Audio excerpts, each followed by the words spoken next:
Hi guys, welcome back to my channel. I thought I'd try and be smart and do a diagram of the exercises today, but as you can see, they've not turned out that brilliantly. It's a great exercise. There's two parts to today. The first one is having two jumps or poles on a circle, very simple, about working on the quality of your canter, keeping it consistent from jump to jump or pole to pole, however you're doing it. The second part of this exercise is about being able to do quite a good course with very limited fences, and if you're in a small arena like I am, there's lots of chances here to turn back on yourself and really work on those turns. Quite often those sharp turns back on themselves is where riders lose the quality of canter. First of all, I'm pointing out how dark the clouds were behind me. I was thinking I was about to get soaked.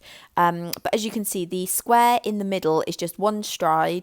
You could actually make this into a bounce or put a jump up there. It'd be up to you. But for now, I'm just starting off with poles.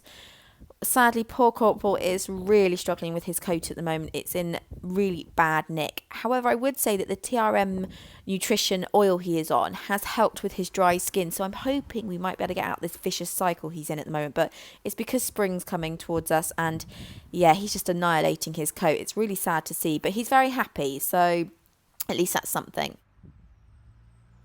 Starting off in walk. I just walked over the poles on a circle. He'd already had a really good warm-up. And as you well know, I love doing pole work in walk because it's the most beneficial for them. I was just trying to settle him down, really. He's always a bit cheeky to begin with, and a little bit sort of like, I don't want to work. So just trying to settle him, get him thinking about where he's putting his feet. You'll hear he does tap the poles a few times. I always say I let him off because he's 20. Yeah, we're just settling him down and starting the exercise.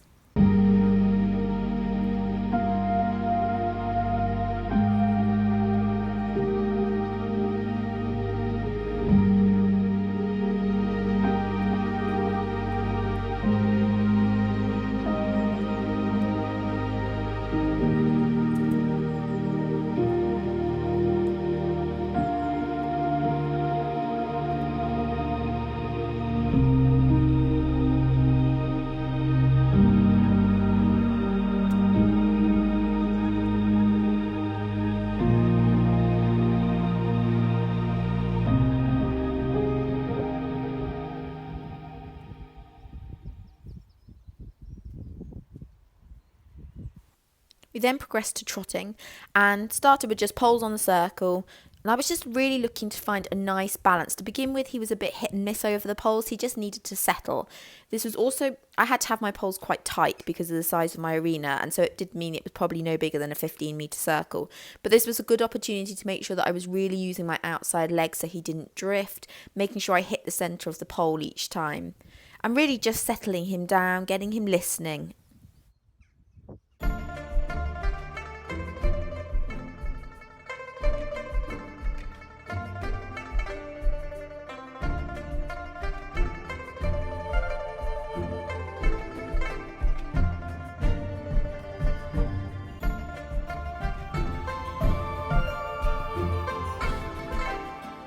After doing the poles on the circle, I started to mix it up, adding some more turns in, really sort of doing a bit of a kind of course of poles in trot.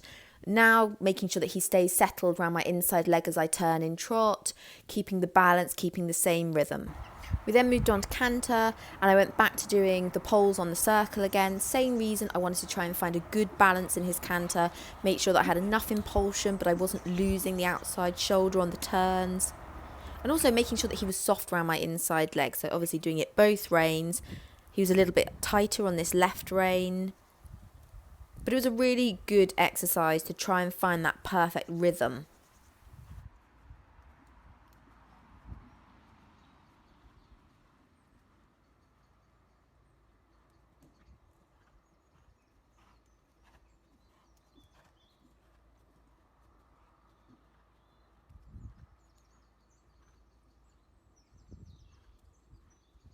Then I moved on to doing a course out of the canter pole setup.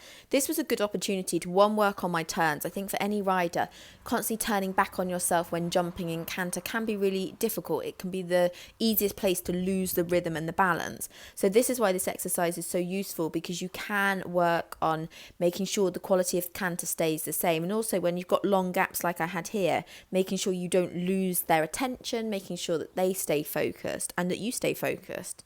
So this was a good chance to keep working on that rhythm and that balance.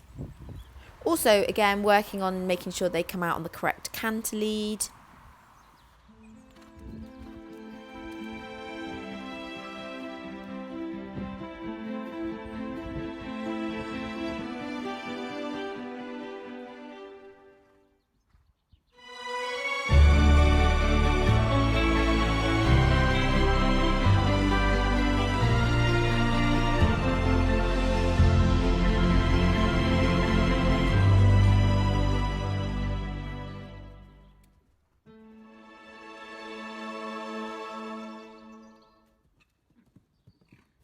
Because the jumps had appeared, he got rather excited, and this was the consequence. He thought he'd lash out with enthusiasm. I'm glad he was so excited. As I did in the trot and in the canter poles, I'm now doing a little bit of a course with now the jumps up. I've kept them purposely low because he is not allowed to overdo it when it comes to jumping, because currently he's still a dressage horse, however much he would like to jump a lot bigger. So I was just working now on the balance, the rhythm, and keeping him settled. He gets quite excited and enthusiastic, and the rhythm becomes all over the place. So for him, it's about trying to get him to just stay focused, find a good quality canter, have him listening to me. You can see here, he brings his head up a little bit, but he's just excited, and I'm pleased about that. I mean, if he's happy like that, then that's a good sign. But also just on these turn backs, just trying to make sure that I keep the rhythm round the turn, that I sort of don't let him drop behind my leg. Here you can see I'm trying to make sure I'm straight, but I'm not. Making sure he gets the correct change out the other side. Also to try and keep him soft, I wanted him to stay, yeah, there he just got excited, as he does. And really, I just continued this. I flexed him a little bit to the outside at times just to get him listening when he got a little bit carried away. And you can see he's starting to settle.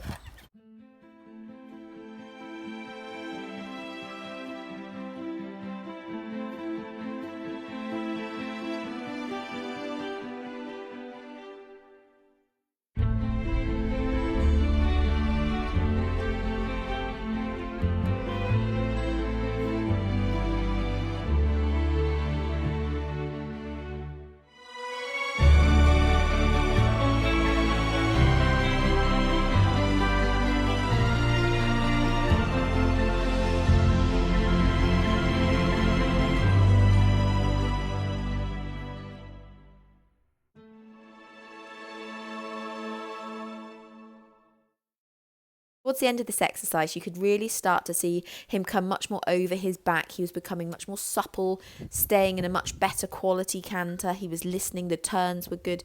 It's such a good exercise because you can really adjust it to suit you and your horse's needs. If it's a youngster, you might want to stick with playing with the poles and add more transitions in.